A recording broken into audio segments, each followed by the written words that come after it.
माधवी के चेहरे से संतोष झलक रहा था। वो फाटक से निकल आई तो पठान ने फिर फाटक बंद कर दिया। उसने ये भी नहीं पूछा था कि माधवी बच्चे को लेकर कहाँ और क्यों जा रही है। कुछ दूर तक वो साधारण चाल से चलती रही, फिर जैसे ही वो मोड़ पर मुड़ी एकाएक भागने लगी। भागते भागते माधवी की सांस फूल गई थी। जब टांगे थक गई तो वो लड़खड़ाने लगी। फिर उसने पास से गुजरती हुई एक टैक्सी रुकवाई और उसमें सवार होते हुए उसने कुछ फैसला कर लिया। मीटर गिराते हुए ड्राइवर ने पूछा, किधर जाना? मेम साहब, पुलिस कमिश्नर साहब के बंगले, माधवी ने उत्तर दिया। टैक्सी सड़क पर दौड़ने लगी। पुलिस कमिश्नर के बंगले पर पहुंचने में माधवी को आधा घंटा लग गया। कमिश्नर साहब ने बड़ी कोमलता से उसका स्वागत किया और बड़े ध्यान से उसकी आप बीती सुनी। जैसे जैसे माधवी घटनाओं का वर्णन करती गई, कमिश्नर साहब के गुस्से की लाली बढ़ती गई। फिर उन्होंने टेलीफोन का रिसीवर संभाला और एसपी को फोन करके क्रोध भरे स्वर में कहा, कानून के रखवालों की नाक के नीचे इतने भयानक अपराध होते हैं, क्या आप लोग आंखें किए रहते हैं? मैं इस लड़की को भेज रहा हूँ, इस केस की तुरंत कार्यवाही की जाए।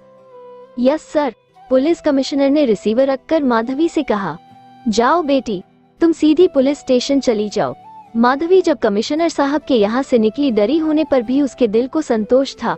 उसने अपने बच्चे को जो दिल से लिपटा रखा था। माधवी ने जो कुछ पुलिस कमिश्नर को बताया था वो सारा एसएसपी के सामने दोहरा दिया। एसएसपी के नथुने गुस्से से फूल गए।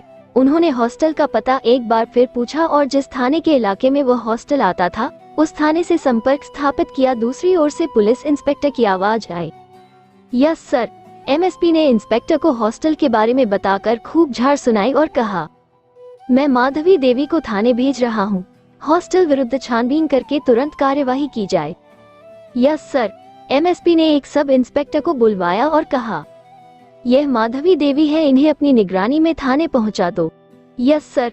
फिर माधवी सब इंस्पेक्टर के साथ बाहर निकल आई और जब वो जीप में थाने जा रही थी तो उसके दिल से जैसे एक बहुत बड़ा बोझ हट गया था। वो सोच रही थी कि उसके साथ जो कुछ हो चुका वो तो अब बदल नहीं सकता, लेकिन ऐसी जगहों पर ताले लग जाएं तो कम से कम मेरे जैसी दूसरी अबलाएं तो सुरक्षित रहेंगी। माधवी सब इंस्पेक्टर के साथ थाने में जब पहुंची तो थानेदार इंस्पेक्टर बलवंत के सामने पेश हुई।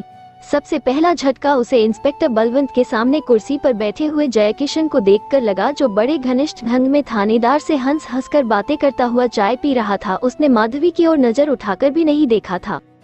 माधवी किसी पत्थर की मूर्ति के समान खड़ी हुई थी। फिर जयकिशन ने उठते हुए इंस्पेक्टर बलवंत की ओर हाथ बढ़ाकर कहा, अच्छा ऑफिसर, फिर मिलेंगे। इंस्पेक्टर बलवंत ने उठकर बड़ी शिष्टता से हाथ मिलाया और जब जयकिशन बाहर निकलने लगा तो माधवी होकर लपककर इंस्पेक्टर बलवंत के पास जाकर कांपते स्वर में बोली, यह आप क्या कर रहे हैं इंस्पेक्टर साहब? यही तो वो पापी है जो जेके हॉस्टल चलाता है। मैंने इसी के विरुद्ध तो रिपोर्ट की है, इसे पकड़ लीजिए, जाने मत दीजिए। जयकिशन ने बड़े संतोष से पलटकर इंस्पेक्टर बलवंत से कहा, क्या आप इसी केस के बारे में अभी बता रहे थे? जी हाँ मिस्टर जेके। ची बेचारी। फिर जयकिशन आराम से बाहर चला गया और खड़ी थर थर कांपती रही। उसने बच्चे को जोर से लिपटा रखा था और फटी फटी नजरों से जयकिशन को जाते हुए देखने लगी। फिर थानेदार की आवाज पर चौंक पड़ी बड़ी से कह रहा था, बैठ जाइए। माधवी के होंठ केवल कांपकर रह गए। इंस्पेक्टर बलवंत ने एक कांस्टेबल से कहा, उस औरत को बुलाओ। कांस्टेबल चला गया और एक औरत को बुलाकर ले आया। को माधवी की गोद में बच्चा देखते ही बिलबिलाकर झपटती हुई चिल्लाई, मेरा बच्चा, मेरा लाल। फिर इससे पहले कि माधवी कुछ समझ पाती उसने माधवी की गोद से बच्चे को छीन लिया और उसे भरपूर प्यार करती हुई रोने लगी। माधवी भौचक्की सी खड़ी थी तो इंस्पेक्टर बलवंत ने औरत से पूछा, तुम अच्छी तरह पहचानती हो इस बच्चे को? साहब, अपने बच्चे को भला कौन माँ नहीं पहचानेगी? मैं इसे आज सुबह बेबी गाड़ी में पार्क में घुमाने ले गई थी। थोड़ी ही दूर एक फूल तोड़ने कुंज में गई थी कि यह औरत बच्चे को लेकर भाग खड़ी हुई।